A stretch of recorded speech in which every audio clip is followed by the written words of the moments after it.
छह ढाला शास्त्र है और इसके रचयिता हैं कविवर दौलत राम जी। कविवर पंडित श्री दौलत राम जी। कविवर पंडित श्री दौलत राम जी। और चौपाई चल रही है 10वें नंबर के लास्ट में रहता था ना भैया कल। 15 नंबर पेज है ना, सबसे नीचे। हाँ, ये रहा पेज नंबर 15, नीचे की 4-5 लाइनें हैं। और असंगी पंचेंद्री जीव, हाँ, त्रियंच प्रथम नरक के अंत तक उत्पन्न हो सकते हैं। यहाँ पे जी।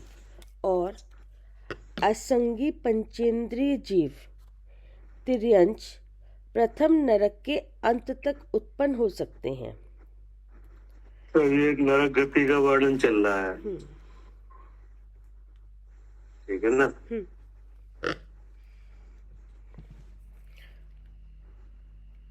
पेट से चलने वाले सरीसर्प आदि जीव दूसरे नरक तक, पक्षी तीसरे नरक तक, भुंज गादी चौथे नरक तक, भुजंग आदि चौथे नरक तक, सिंह व्याघ्र आदि शिकारी जानवर 5वें नरक तक, स्त्री 6ठे नरक तक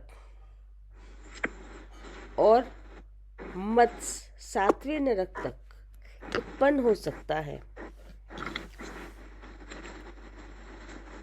मनुष्य पहले नरक से लेकर 7 ही नरक में अपने आप कर्म के अनुसार उत्पन्न हो सकते हैं। ठीक है ना। हाँ जी। मनुष्य 7 नरक तक।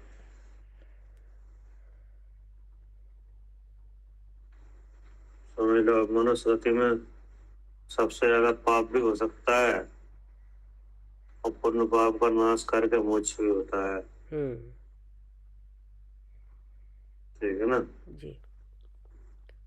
मतलब 7वें नरक तक का गमन होता है मनुष्य पर्याय में। अब वो भी इस तरह अगर नहीं है। आत्मा का स्वरूप जान ले तो मोक्ष भी होता है।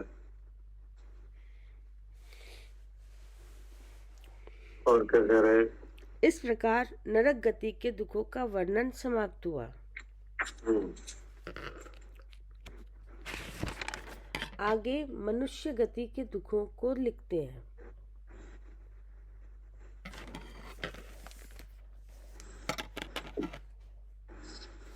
चौपाई है 14 और 15।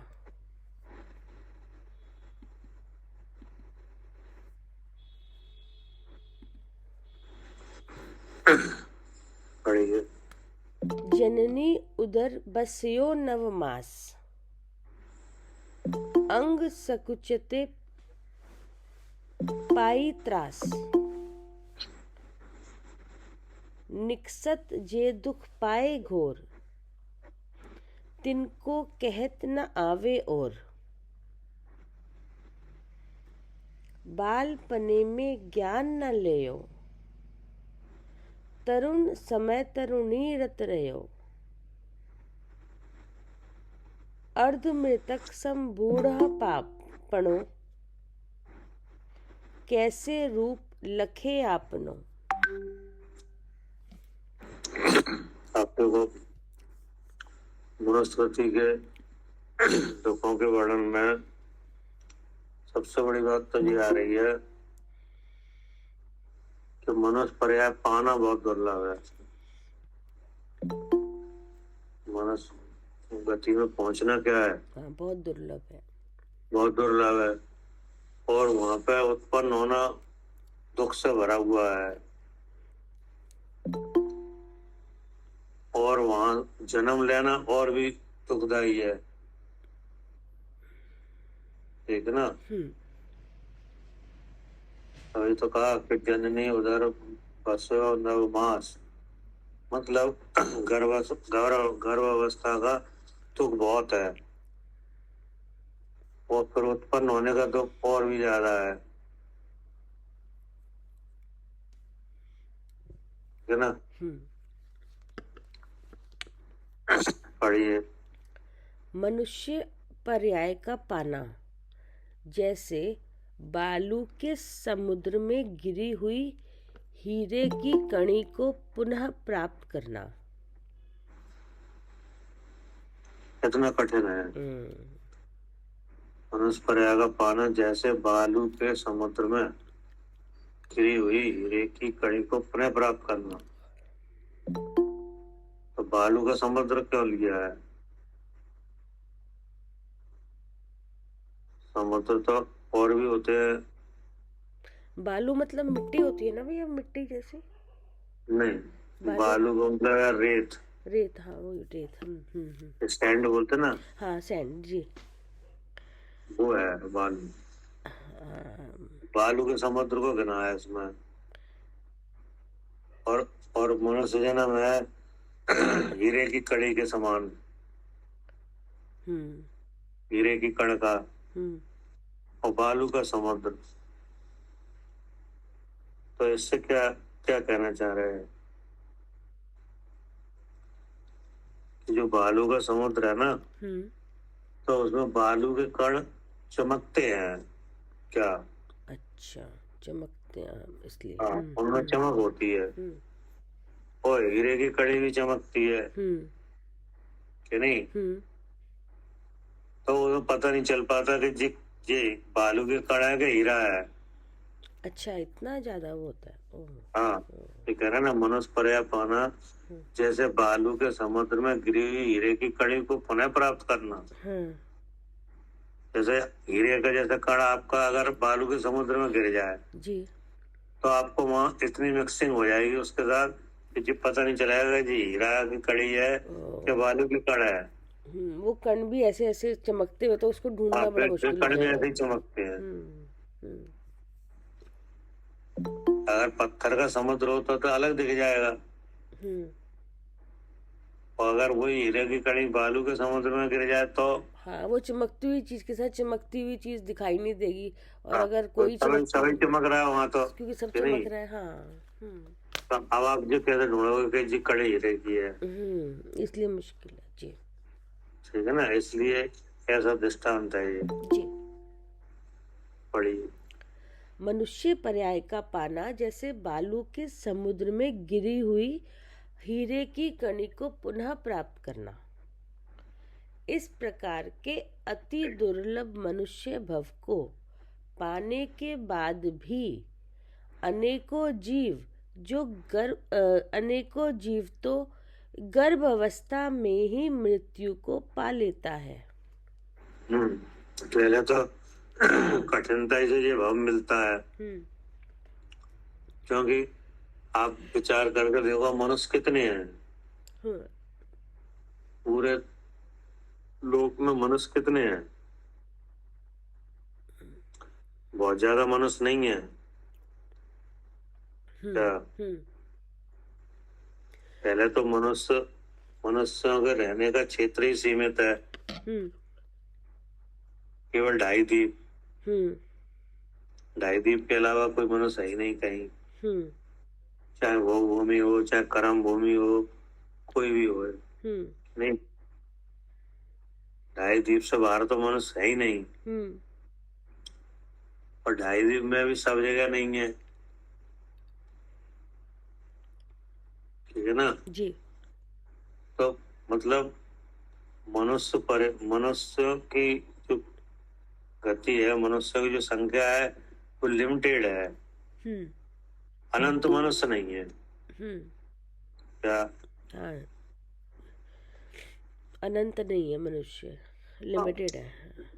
हाँ, अब जो मनुष्य पर्याय मनुष्य गति में जाए कि नहीं, तो फिर वो गर्भ अवस्था में ही अनेक ऐसी बीमारियां हैं, अनेक ऐसे चक्कर हैं कि गर्भ अवस्था में मृत्यु का संकट रहता है।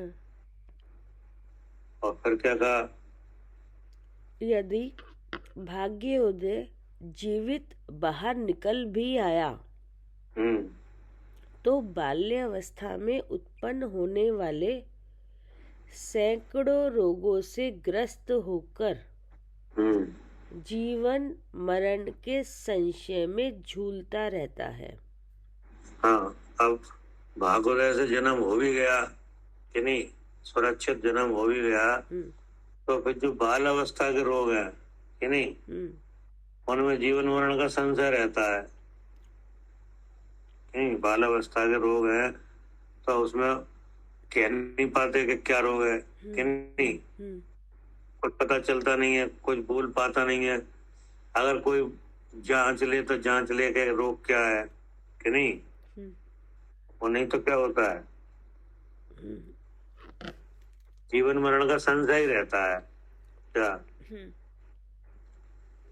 जैसे युवा अवस्था में अगर कोई दोष हो जाए, मतलब रोग लग जाए, तो बता सकता है कि नहीं कि हमें ये रोग है। हाँ जी।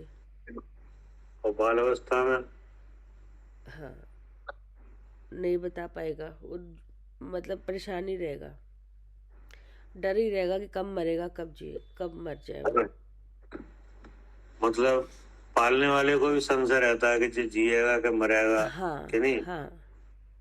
तो पता नहीं, वो अपने दुखों को बता नहीं पाते कि हमें क्या दिक्कत है। अब कोई जानकार हो तो जान ले तो इलाज हो जाए तो हो जाए, कि नहीं, साथा वगैरह आ जाए तो। लेकिन वैसे तो बहुत मुश्किल होती है। मतलब बाल्यावस्था का दुख है ना ये, बाल्यावस्था। फिर आगे, यदि भाग्यवश से बीमारी आदि से किसी प्रकार बच भी गया तो खेल कूद में ही लगातार लगा रहता है। अब बाल अवस्था खेल कूद में निकल गई। हाँ, तब विद्याभ्यास से वंचित रह गया और खोटी संगति में फंस गया। हाँ, मतलब ये है कि बाल अवस्था में अगर विद्या अभ्यास नहीं हुआ, कि नहीं, कोई बताने वाला नहीं मिला, किसी ने पढ़ाया नहीं, समझाया नहीं, तो वो बाल अवस्था युवा अवस्था को बिगाड़ देगी।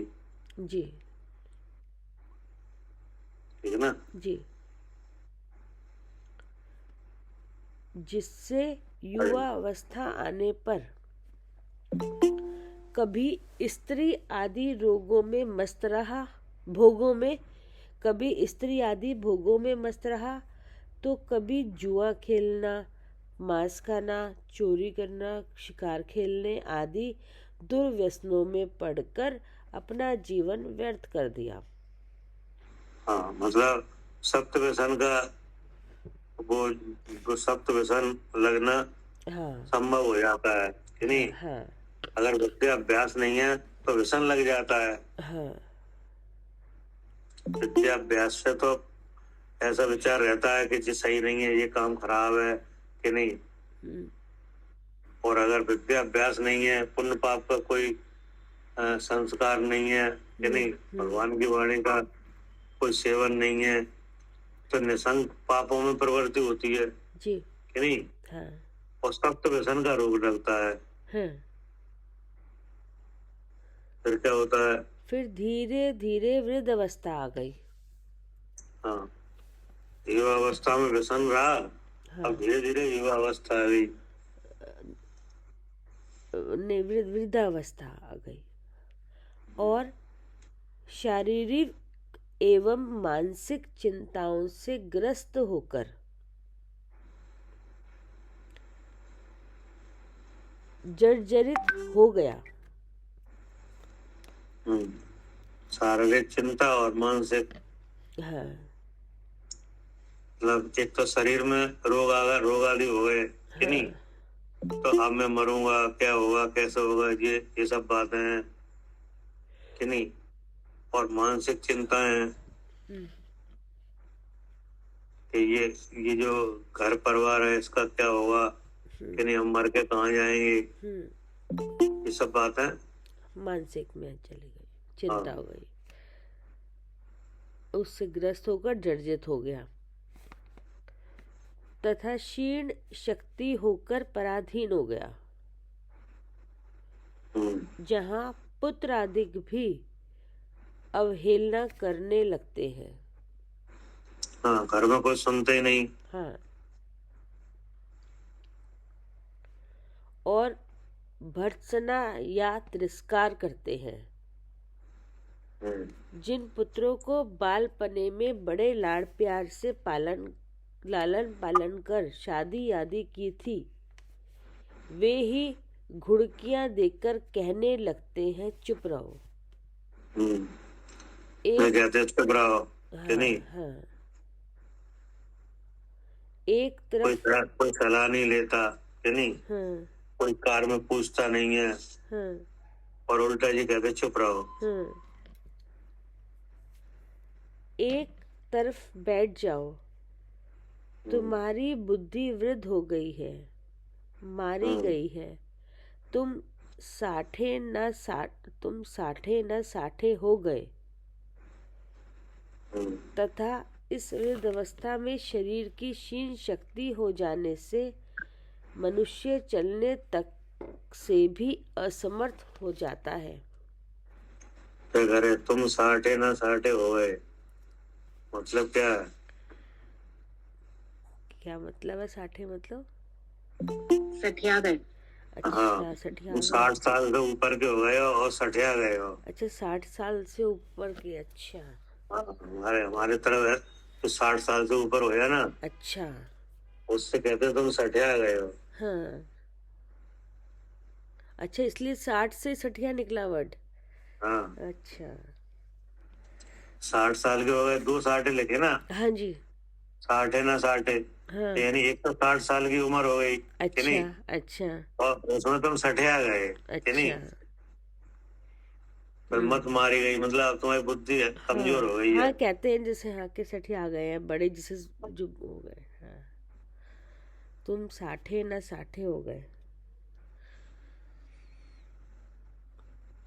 तथा इस वृद्ध अवस्था में शरीर की क्षीण शक्ति हो जाने से मनुष्य चलने तक से भी असमर्थ हो जाता है। उठना बैठना कठिन हो जाता है, अंग अंग संकलित हो जाते हैं, मांस राशि सूख कर नसा जाल झलक जाते हैं। मांस राशि, हाँ, शरीर में जो वो है ना चर्बी वगैरह और कम जो हो जाती है, वजन है, कि नहीं? हाँ, सब सूख जाता है। हाँ, और नशा जाल दिखने लगते लगते हैं। हैं। जो झुर्रियां पड़ जाती हैं, कि नहीं? हाँ, नसें दिखने लगती हैं, हाँ, कमजोरी आ जाती ना, हाँ जी, तब झलकने लगता है बुढ़ापा। हाँ, दृष्टि मंद हो जाती है, दांत गिर जाते हैं, मुंह में से लार बहने लगती है, सुनने में शब्द कम समझ में आते हैं, तृष्णा नागनी बढ़ जाती है। हाँ, मतलब शरीर तो क्षीण हो गया और इच्छा और बढ़ गई। हाँ, अच्छा, इच्छा नागनी मतलब मतलब नागनी, मतलब नागिन होता ना। हाँ, मतलब इच्छा को नागिन नागिन कर वो से दिया। संकेत किया है। हाँ, संबोधन किया है नागिन से, कि नहीं? हाँ, फिर इच्छा बढ़ जाती है तो इंद्रियां कमजोर हो जाती हैं, कि नहीं? अब जैसे मान लो सुनने की शक्ति कम हो गई जी, तो बहुत दुखी होता है, हाँ, क्योंकि वो इच्छा बढ़ जाती है इस बात की कि ये क्या कह रहे हैं, हमें सुनाई दे जाए, हाँ, कि नहीं? हाँ, और सुनाई देता नहीं है, हाँ, और सुनने की इच्छा ज्यादा हो जाती है, कि नहीं? सब इच्छाएं प्रबल हो जाती हैं, कि नहीं? युवा अवस्था में जैसे खाने पीने की इच्छा है, मान लो ज्यादा नहीं रहती, मेहनत करते रहते हैं, कि नहीं? धन कमाने का श्रम करते रहते हैं, तो खाने की इच्छा मान लो कम रहती है, तो दूसरे काम में लगे हैं, कि नहीं?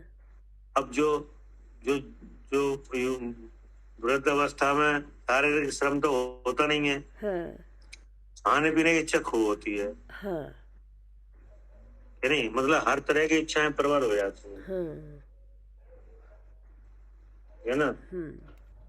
ये कहना चाह रहे हैं जी कि तृष्णा नागिन बढ़ जाती है। नागिन का रूप दिया ना तृष्णा को, भूख हाँ। का। तृष्णा नागिनी बढ़ जाती है, नाक बहने लगती है, मूत्र के बुहाव शुरू हो जाता है, कफ गिरने लगता है, श्वास सदा भरा रहता है, कई गूंगे या बहरे बन जाते हैं। श्वास सदा भरा रहता है, हाँ, मतलब फूलता है ना सांस। हाँ, सांस फूलता है, हाँ, हमेशा उखड़ता है सांस। हाँ,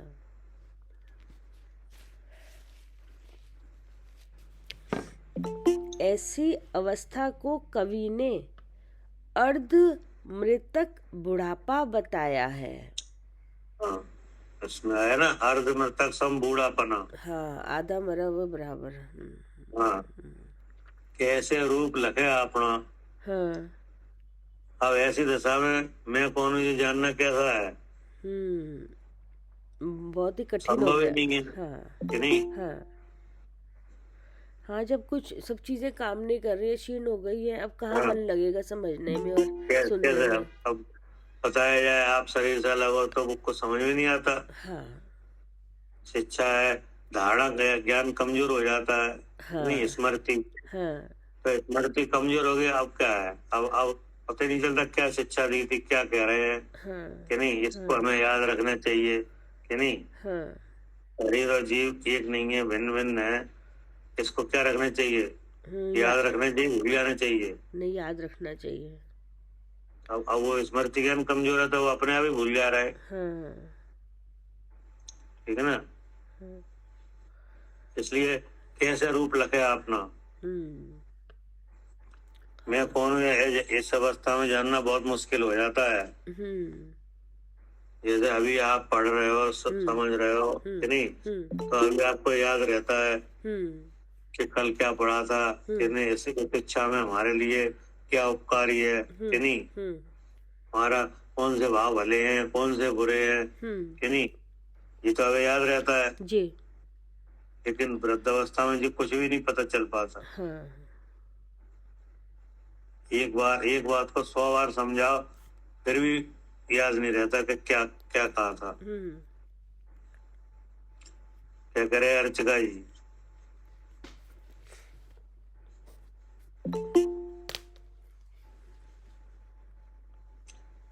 आरती। हाँ जी भैया, एक बार में याद नहीं रहता, सांस फूलने लगती है, स्मृति ज्ञान कमजोर हो जाता है। हाँ जी, हाँ जी। धारणा ज्ञान बहुत कमजोर हो जाता है, याद ही नहीं रहता जी। तो जो मिथ्या भाव है, अब उस मिथ्या भाव से परे तो बहुत मुश्किल है। बिल्कुल, क्या बहुत मुश्किल है परे। हाँ, कैसे रूप लगे अपना। मन भी शिथिल हो गया, इंद्री भी शिथिल हो गई। कि नहीं, मुंह से लाल बह रही है इसकी। हाँ, सांस नहीं ले पा रहा है, सांस बैठ नहीं पाता। कि नहीं, बहुत देर तक बैठ नहीं सकते। कि नहीं, चल नहीं पा रहा। हाँ, सुनाई देता नहीं है। ये सब बड़ा परेशानी का स्वरूप पैदा हो जाता है यहाँ। और 5 इंद्रिय के विषय भोग प्रबल हो गए। हाँ, और तृष्णा बढ़ जाती है।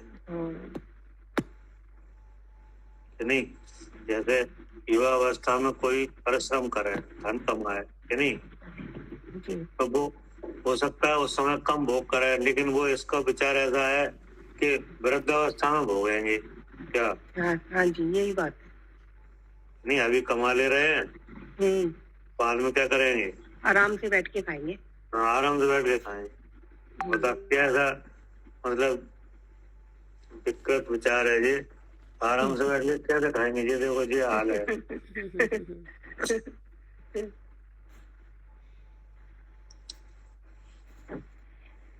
मतलब कोई चीज अगर खा भी लो वृद्धावस्था में तो वो शरीर में हजम नहीं हो रही है। नहीं हो रही। हाँ, और युवावस्था में क्या विचार है? वृद्धावस्था में आराम से बैठ के खाएंगे। हाँ, आराम से खाएंगे कि नहीं? वो धर्म भी तब कब करेंगे? वृद्धावस्था में, जब वृद्धावस्था में करेंगे। तो दोनों बातें झूठी हैं। ना तो कोई विषय आदि के सेवन हो पाएंगे और ना आप धर्म ग्रहण कर पाओगे। मतलब इतनी कीमती चीज को ये वृद्धावस्था पे डाल रहा है। मतलब आगम में ऐसा लिखा है कि अगर धर्म ग्रहण करना है कि नहीं तो 8 साल के बाद कि नहीं।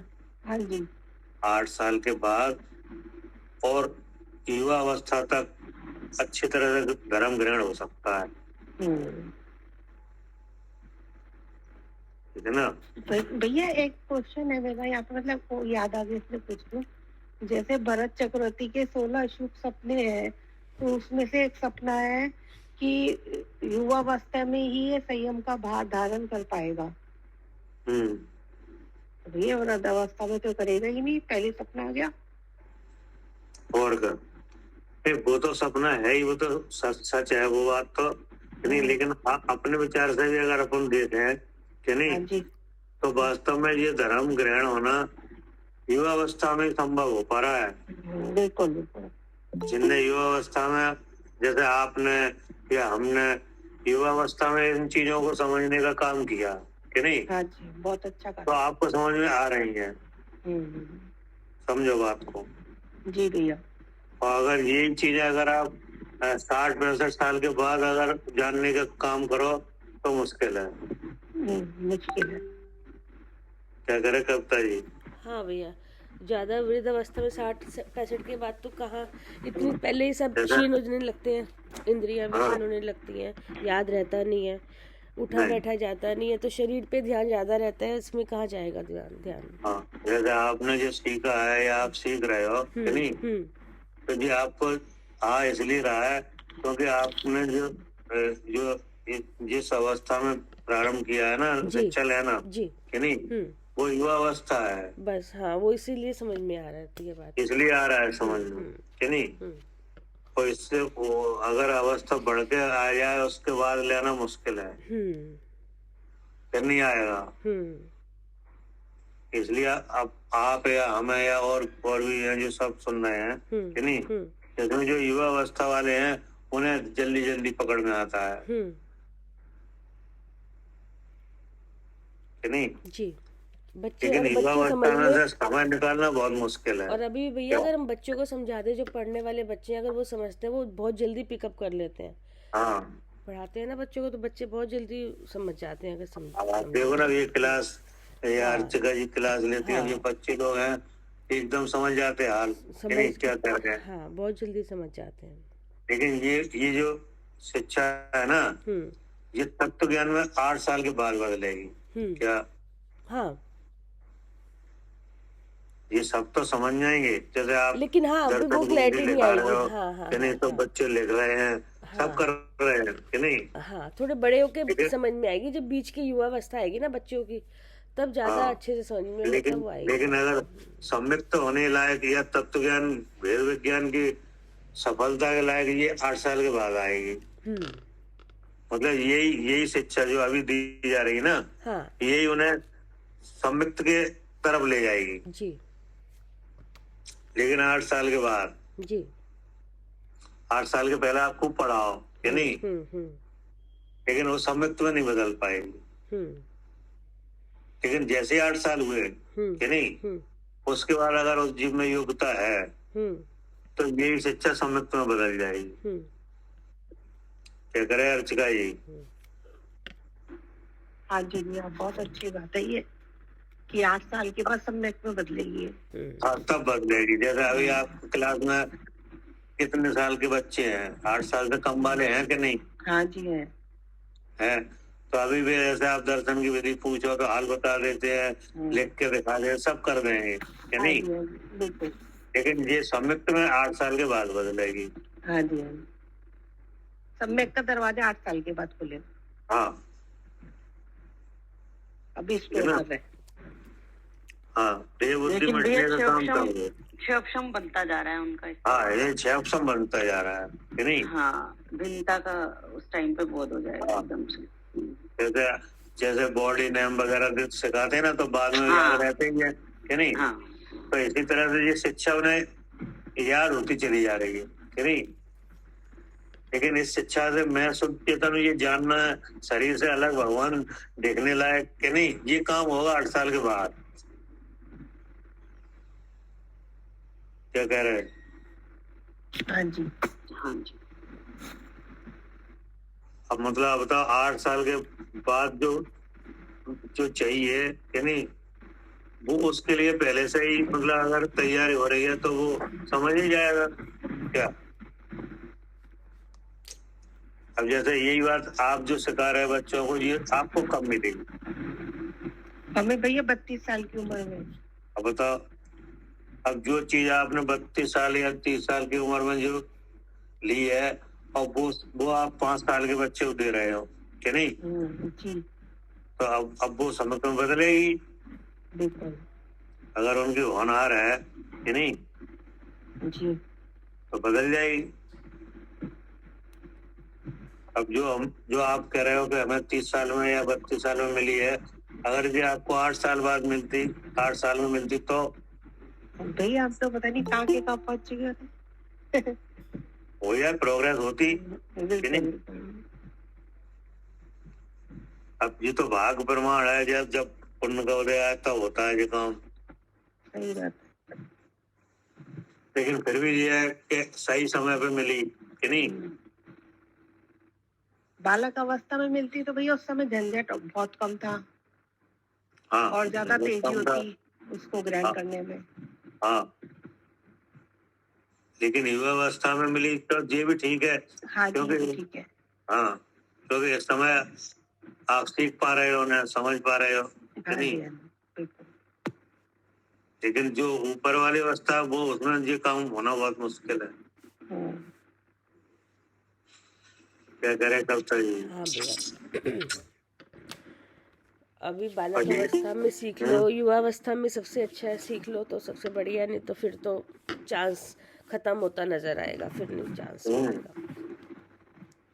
अब दोनों बातें हैं, युवा अवस्था में और भी काम रहते हैं, लेकिन अब और काम के साथ ये काम भी करो कि नहीं, तो फिर पकड़ में आ।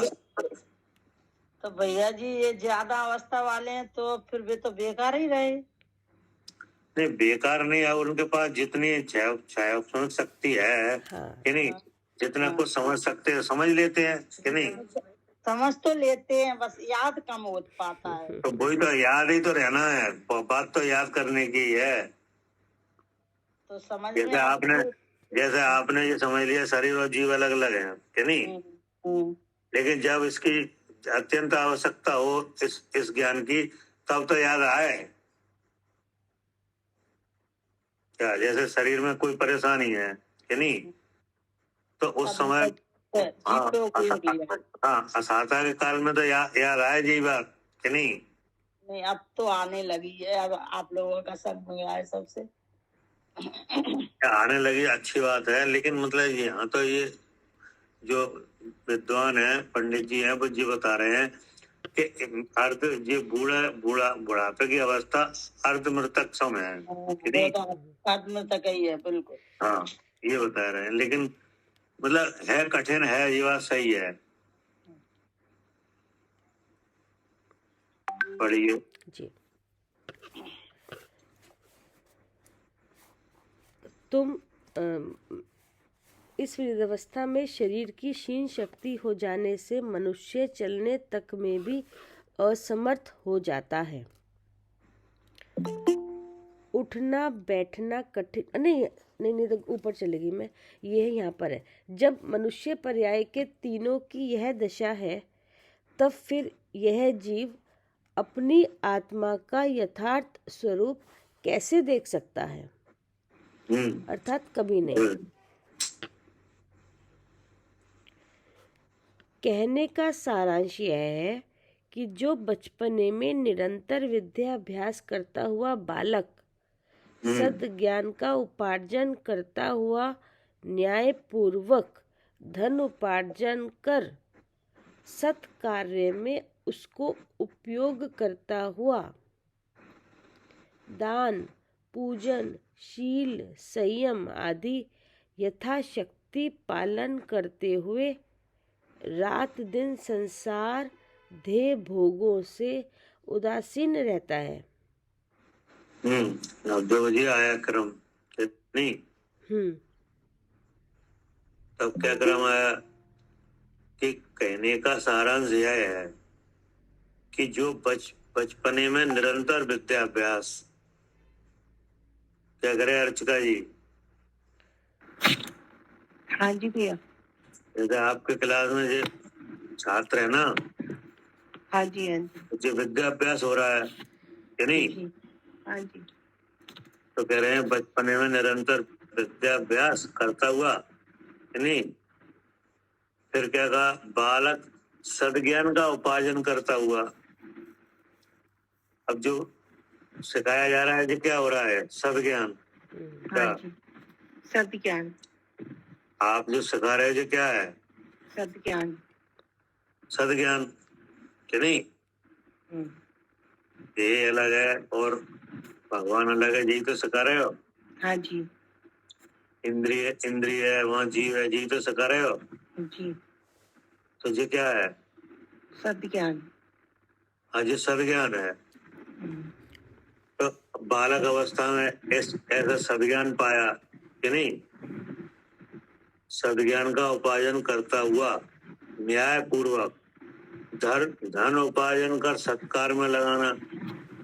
क्या अब इससे आगे की अवस्था बनेगी तो फिर जो धन उपार्जन वगैरह के काम होंगे वे सब न्याय पूर्वक होंगे कि नहीं? हाँ जी, हाँ जी। क्योंकि सद्ज्ञान पहले आ गया है। बिल्कुल भैया, बच्चों को सिखाया भी जाता है न्याय नीति से कमाओ, ये से कमाओ। हाँ, चोरी वगैरह, ये चोरी है, ये हिंसा है कि नहीं, जी। ये झूठ है, इससे पाप लगता है। ये पहले ही अगर बताया जा रहा है तो बाद में क्या होगा, ये रुकेंगे कि नहीं? तो फिर सब सत्कार होंगे। जी। फिर जो धन आएगा फिर उसे लगाया जाएगा। क्या जी। जैसे भोग न लगा के दान में, पूजन में, शील, संयम कि नहीं, ये सब बातें आ जाएंगी। हाँ जी। और फिर क्या होगा कि फिर रात दिन संसार देह भोगों में उदासीनता रहना। क्या तब आएगी, तब मन में विचार आएगा कि ये चार गति रूप संसार है। क्या जी। तब क्या विचार आएगा, ये चार गति रूप संसार है। हाँ, चार गतियों का जो भ्रमण है ये संसार है कि नहीं? जी। और इसमें कहीं सुख नहीं है। हाँ जी। ऐसा विचार। जी। और चारों गतियों का जो संसार होता है सब कैसी है, दुख रूप है कि नहीं? चार गतियों में जो परिभ्रमण है, संसरण है, यही संसार है। ऐसा समझ में आए कि नहीं? हाँ जी, हाँ जी। और फिर देह से मैं भिन्न हूँ, ऐसा समझ में आए। जी। क्या देह से भिन्न हूँ मैं, ऐसा समझ में आए। ऐसा समझ में आए कि नहीं? और भोगों से उदासीनता का मतलब है कि विषयों में सुख नहीं है, सुख आत्मा में, ऐसा समझ में आए। जी। तब ये तीन चीजें सही से दिखेंगी। क्या? हाँ जी, बिल्कुल। कौन कौन सी?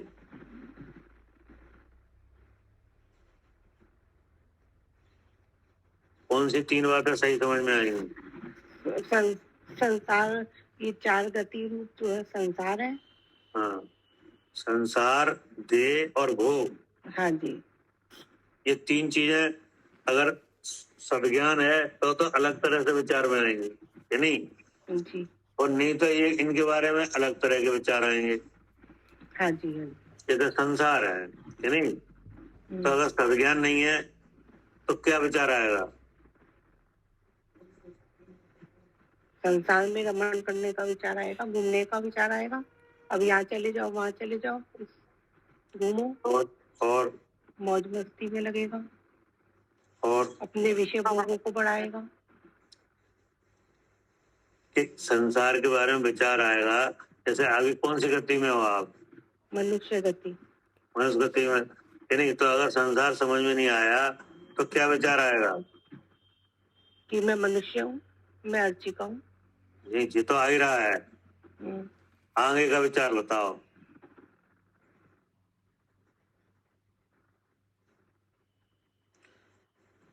क्या करे आरती?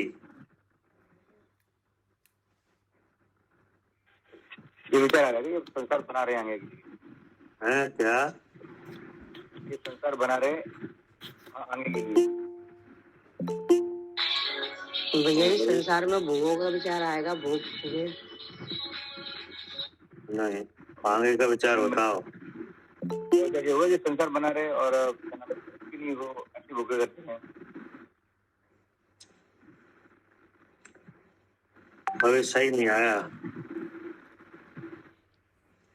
मालिनी जी। जी भैया, वो क्या विचार आएगा? अगर सद्ज्ञान नहीं है, हाँ, तो सद्ज्ञान नहीं है तो क्या विचार होगा? दान, शील, संयम, इनसे उनको पुण्य मान के उनमें लगेगा और उससे भी संसार बढ़ेगा। या जैसे विवाह या बच्चे, इस तरह से संसार बनाने की इच्छा रहती है। अरे अगर ये ऐसा संसार समझ में नहीं आया सद्ज्ञान के द्वारा, तो फिर ये अभी जैसे एक गति में तो आप हो ही कि नहीं? हाँ जी, हाँ जी। तो आपको ऐसा लगेगा अब मैं देव हो जाऊं क्या? अच्छा, हवाई समझ में? अच्छा, मतलब मैं देव हो जाऊं। हाँ, मतलब एक जैसे मनुष्य गति में तो आप हो अभी कि नहीं हो, और संसार का स्वरूप समझ में नहीं आया कि नहीं? हाँ जी। तो अगली पर्याय कौन सी मिले? देव। लेकिन ऐसा हाँ, तो देव मिले। अच्छा, ऐसा तो जिस विचार तरह कभी का आता नहीं है। क्या? ऐसा विचार कभी आता नहीं है। तो आता नहीं है तो मतलब ये है कि आपको सद्ज्ञान मिला है ना। अच्छा। तो आपको जो पता चला है कि चारों गतियां दुख रूप है। हाँ जी, हाँ जी। इसलिए नहीं आता।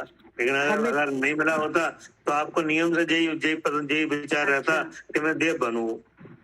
हाँ जी, मतलब पहले तो जब नहीं भी पता था तब भी भोगों में ही व्यस्त थे, ये कर लें वो कर लें। नहीं, भोगों में व्यस्त थे तो इस पर्याय वाली बात है। हम तो अगली वाली बात कर रहे हैं। अच्छा, इस पर्याय में सब भोग भोगे जाए, ये तो जन सामान्य को सबको ही है। हाँ जी, सबको ही। ये तो संसार की बात चल रही ना। संसार क्या है कि चार गतियों में जो संसारण है वो संसार है कि नहीं? हाँ जी, चार गतियों का संसार। हाँ, अब उसमें से एक गति तो आपके पास अभी है ही। अब अगला क्या विचार है? हाँ जी, अगर ऐसे भी विचार हो सकता था कि देव गति मिल जाए। हाँ, तो अगला विचार यह है कि मैं देव बनूं। हाँ जी। नरक त्रेंजों कौन जाना चाहे? अंकल जी, ऐसा विचार तो बनता ही है कि अगली पर्याय जो भी हो तो उसमें मतलब नरक त्रेंच ना हो, देवगति ही हो। वो तो मालूम है, क्योंकि वहाँ पर जो परिस्थितियां हैं वो अनुकूल नहीं है, प्रतिकूल है कि नहीं? तो वो तो अंदाज लग गया। लेकिन अब अगर संसार समझ में नहीं आया तो फिर देवगति चाहिए जाएगी। लेकिन वहां भी तो गए, ये तो पता नहीं, ये तो अभी आपको पता चल गया है। ये सब ज्ञान हो गया ना इस तरह से। हाँ, ये सब ज्ञान हो गया, इसलिए आपका अब विचार नहीं है कि हम देव बने कि नहीं? हाँ जी, हाँ जी। अब नहीं है भैया। आज भी तो बहुत लोगों का ये विचार है कि हम इतनी आयु देव गति में जाएं, इतनी आयु बांध लें कि हमें आगे छठा काल देखना ही नहीं पड़े। आज भी बहुत लोगों का क्या था, तपस्वियों को जो वेशधारी ये तो साफ आम कहते हैं। नहीं, अब ऐसे तो बहुत सी बातें हैं, लेकिन यहाँ पे संसार की बात चले ना। संसार, देव और भोग, तीन बातें हैं कि नहीं? तो ये तीन बातें अगर सद्ज्ञान है तो अलग तरह के विचार रूप होंगी कि नहीं? और अगर सद्ज्ञान नहीं है तो यही बातें अलग तरह से आ जाएंगी। और अधिक भोगों को प्राप्त करने की इच्छा रहेगी ना। क्या करे कविता जी? हाँ भैया, हाँ, इस अब ये आगे रहेगा कि अगर आपको सद्ज्ञान नहीं है तो फिर आपको लगेगा संसार के भाई सब यही तो चाह रहे हैं भैया, नॉन जैन जैन सब, सबको लगता है हम पुण्य करेंगे तो स्वर्ग जाएंगे, सब यही तो चाह कर रहे हैं, आगे आगे स्वर्ग, इतना तो पता ही है। देह के बारे में अगर सद्ज्ञान नहीं है तो ये विचार तो रहता ही है, देह मेरी है। ये मैं हूँ, जो भी, हाँ, जिसम जो भी मिले ये देह वो मेरी है। हाँ, हाँ, हाँ। और भोग वो तो बने ही रहते हैं इंद्रिय के विषय के, ये ग्रहण करने की इच्छा। भोगों में ऐसा विचार है कि भोगने से सुख होगा। हाँ, इनसे सुखी होंगे और इसको इकट्ठे करने तो में ये लगे तीन बातें रहते हैं। ये विपरीत चलेगी कि नहीं? चली गई। सद्ज्ञान ना होने से तीनों विपरीत चले हाँ, गए। सद्ज्ञान ना होने से तीनों के विचार गलत हो गए। हाँ, क्योंकि आपने संसार यानी 4 गति रूप संसार संसार है कि नहीं? जी तो उसमें से एक गति आपने चाही 4 में से, जी। जबकि चारों दुख रूप है। चारों दुख रूप है। अब ये पता, सद्ज्ञान करने से पता चल गया कि गतियां, सब गतियों में दुख है। तो अब हम लोग तो कोई नहीं चाहेगा कि हम स्वर्ग में जाएं या हमें इतने भोग इस तरह से स्वर्ग गति मिले। हम तो गतियां यहाँ से हटाने के लिए अब प्रयत्न हो गया। गतियों का नाश, गतियों का अभाव के लिए हाँ प्रयासरत है कि नहीं? हाँ। तो ये सद्ज्ञान का प्रभाव ही तो है। ये सद्ज्ञान का प्रभाव है। नहीं तो कोई ना कोई गति अच्छी लगती कि ये नहीं वो मिल जाए। हाँ, अब रहा देह, तो देह के बारे में अगर सद्ज्ञान नहीं है तो देह मेरी है, ये बात है। हाँ, कि नहीं? अब सद्ज्ञान हो तब देह से क्या हो? तभी तो विरक्त का हो, उदासीनता हो देह से, कि नहीं? कि ये देह में लगाव हटे क्या? हाँ, कि देह में कितने मतलब किस देह का पूरा देह से कितना लगाव है। हाँ। ये तो सद्ज्ञान के ऊपर है। अगर सद्ज्ञान नहीं है तो लगाव ही है देह से और भोगों से। वो तो चल ही रहा है, शुरू से पैदा होते ही शुरू हो जाते हैं। हाँ, तो अब तक बुढ़ापे तक खत्म नहीं होता। हाँ, भोगों से सुख होगा कि नहीं? हाँ, तो अगर सद्ज्ञान नहीं है तो ये 3 चीजें अलग तरह से समझ में आएंगी कि नहीं? जी। और अगर सद्ज्ञान आया तीनों, तो ये 3 चीजें हाँ, अलग तरह से आ जाएंगी। तीनों के विचार बदल जाएंगे इन तीनों में। हाँ, ये कहना चाह रहे हैं हम। ठीक है भैया, हाँ, समझ में आगे बढ़िया। ठीक। पढ़िए जी। पंडित जी, मुझे तो ऐसा भाव आता है कि एक भी पर्याय धारण नहीं करना पड़ा है, सीधे से विदेश क्षेत्र जाके और वहां से ही अपनी साधना करके समुद्रण से और सीधे मोक्ष चले जाओ, ऐसा भाव आता है। कई परिक्रमा भी लगाती हूँ तो मुझे लगता है कि एक ही भाव होए, बस इससे ज्यादा ना होए, और बस सीधा अब तो भाव का अभाव होना चाहिए। हाँ, तो अब अभी एक भाव नहीं क्योंकि अभी स्त्री पर्याय है ना, तो एक भाव तो आपको और लेना ही पड़ेगा। हाँ, तो एक ही भाव, बस एक ही भाव, इसी भाव से स्त्रीलिंग छेद के। चिंता नहीं करो तुम, आप तो केवल मैं कौन मुझे जाना है, सब पर्याय सब उड़ जाएंगे। हाँ, ये अपने हमारे हाथ में नहीं है, हम कितने भाव कितने हमारे हाथ में जो है करने ही होंगे, हम वो करेंगे तो निकल लेंगे। हाँ, हम होंगे कामयाब। कहने का सारांश यह है कि जो बचपने में निरंतर विद्याभ्यास करता हुआ बालक सद्ज्ञान का उपार्जन करता हुआ न्याय पूर्वक धन उपार्जन कर सत्कार्य में उसको उपयोग करता हुआ दान, पूजन, शील, संयम आदि यथाशक्ति पालन करते हुए रात दिन संसार देह भोगों में उदासीन रहता है। ये लक्षण आना अच्छे संकेत हैं। हाँ, नहीं, लेकिन ये सद्ज्ञान के प्रभाव से ही आते हैं। हाँ, उदासीनता आ गई ना।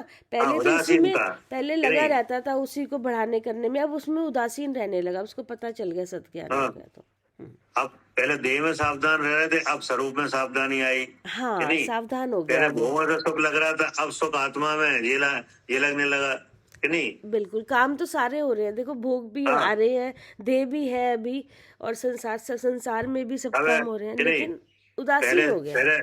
पहले स्वर्ग में जाना अच्छा लग रहा था कि नहीं? अब पता चल गया वहाँ भी दुख है। हाँ, उससे भी गति, जो भी गति मिली है उससे तो अपने आप को सावधान होकर जीव देख रहा है ना, मैं जीव हूँ, तो खत्म हो गया वो सब। उससे तो ये काय का प्रभाव है? ये सद्ज्ञान का। हाँ, सद्ज्ञान का। नहीं तो सद्ज्ञान के अभाव में यही बातें अलग तरह से समझ में आती हैं। ये कहना चाह रहे हैं। जी जी। और पुण्य पाप के फल में हर्ष विषाद नहीं करता है। हाँ, एक जी लक्षण आया, पुण्य पाप के फल में हर्ष विषाद नहीं करता। पुण्य के फल में हर्ष नहीं है, पाप के फल में विषाद नहीं है। ये भी काय का प्रभाव है? सद्ज्ञान का। हाँ, सद्ज्ञान का।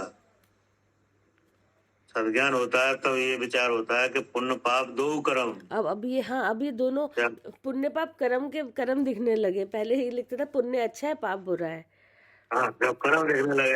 हाँ, नहीं, अब एक तो कर्म पुण्य का पाप फल दिखने लगा। दोनों हो गए, एक कर्म है। ये समझ में आया तो ये सद्ज्ञान का प्रभाव तो है ही। हाँ जी, जी नहीं तो पुण्य अच्छा है पाप बुरा है। जी, एक करो एक छोड़ो। हाँ, तो जो अच्छा है उसमें हर्ष और जो बुरा है उसमें विषाद। तो ये भी बीमारी खत्म होती है कैसे? सद्ज्ञान से। पढ़िए। और निरंतर आत्म स्वरूप के चिंतन में लगा रहता है। हाँ, अब आया ये जब इन बातों का छुटकारा मिला, इनका सम्यक ज्ञान हुआ, तब स्वरूप का चिंतन रहा। हाँ, या तो इसमें लग रहा था, अब वहां से जब बचता है तो सारा समय इसमें लगाता है, अपने आत्म स्वरूप को जानने में। यह मनुष्य जन्म का सार है। देखो कितनी बढ़िया बात आई है भैया। यह मनुष्य जन्म का सार है। ये कर सकता है, ये मनुष्य करने योग्य कार्य।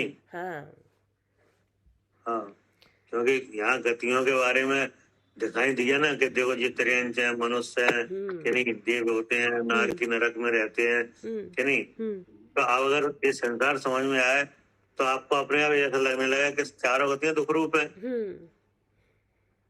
नहीं। और फिर देह के बारे में भी ज्ञात हो कि ये देह है, ये अलग है, हम अलग है कि नहीं। तब देह से लगाव घटे। अब विषयों में सुख लग रहा है तो बोले ये भी सद्ज्ञान के प्रभाव से ही हटे कि नहीं। पुण्य पाप दो लग रहे हैं कि नहीं, ये भी सद्ज्ञान से एक कर्म ही समझ में आए कि नहीं। और इनसे अपना स्वरूप अलग है, ऐसा चिंतन हो कि नहीं। यह मनुष्य जन्म का सार है ना जी। मनुष्य जन्म सफल हो गया, हमें इतनी बड़ी विद्या मिल गई। आप सोचो भैया, तो हम सबको जो भी पढ़ रहे हैं, समझ रहे हैं, वो कितनी बड़ी बात मिल गई है।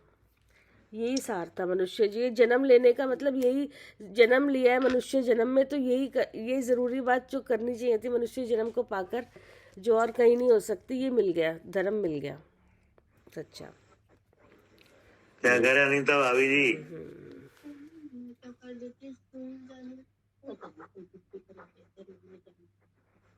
है लाइन पे कि नहीं? ये अनीता जी, ऋषिकेश वाली भाभी जी, मेरे ख्याल से ये दूसरी अनीता, ये दूसरी अनीता जी है भाभी भैया, ये वो नहीं है, उनका दूसरा लोगो आता है। अच्छा, चलो ठीक, और पढ़ो। हाँ जी, पढ़ते हैं। अन्यथा जो, रंजीता जी आप अपने म्यूट कर लीजिए, एक सेकंड में कर दी।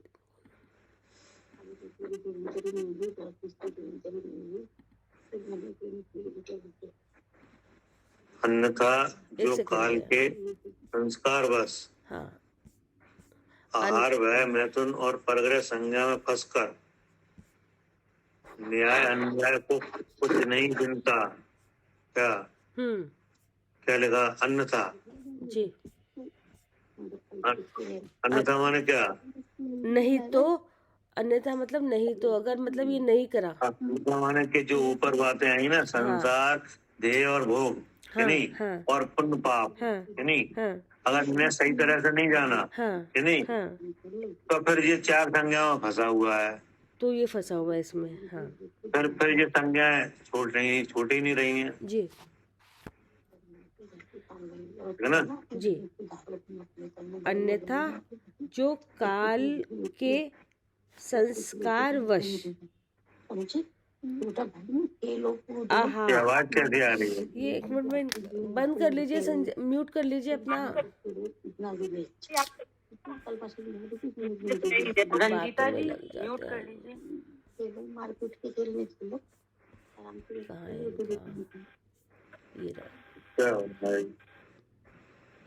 अभी आप कर दिया। मैं वो कर रही थी बीच में, वो दिख नहीं रहा था, बहुत सारे ना, कर दिया। अन्यथा जो काल के संस्कार वश आहार भय मैथुन और परिग्रह संज्ञा में फंसकर क्या लगा? काल के संस्कार बस। तो काल का संस्कार क्या है? यही आहार, भय, मैथुन, और इसमें फंस गया। नहीं, काल का संस्कार ये है कि अनादि से है ये संज्ञाएं, कि नहीं? हाँ, लगा ना, काल के संस्कार बस। मतलब ये तो हमेशा से। ये 4 संज्ञाएं अनादि हैं, कि नहीं? 4 संज्ञाएं कब से लगी हुई हैं? हाँ, अनादि से ही है। अनादि। तो जी अनादि का जी काल का संस्कार मतलब ये है कि अनादि से 4 संज्ञाएं हैं, कि नहीं? और इन्हीं में फंसा हुआ है। तो अगर सज्ञान हो तो ये संज्ञाएं भी खत्म हो। क्या? ठीक है ना? 4 संज्ञाओं की जो बीमारी है आज की तो है नहीं जी, इसलिए इन्हें क्या बताया? काल के संस्कार बस। हाँ, कि अन्यथा जो काल के संस्कार वश आहार, भय, मैथुन और परिग्रह संज्ञा में फंसकर न्याय अन्याय को कुछ नहीं गिनता हुआ। हाँ, जब कैसे संज्ञाओं में फंस के न्याय अन्याय कुछ भी नहीं गिना जाता। हाँ, अपनी स्वार्थमयी वासनाओं को पूरा करने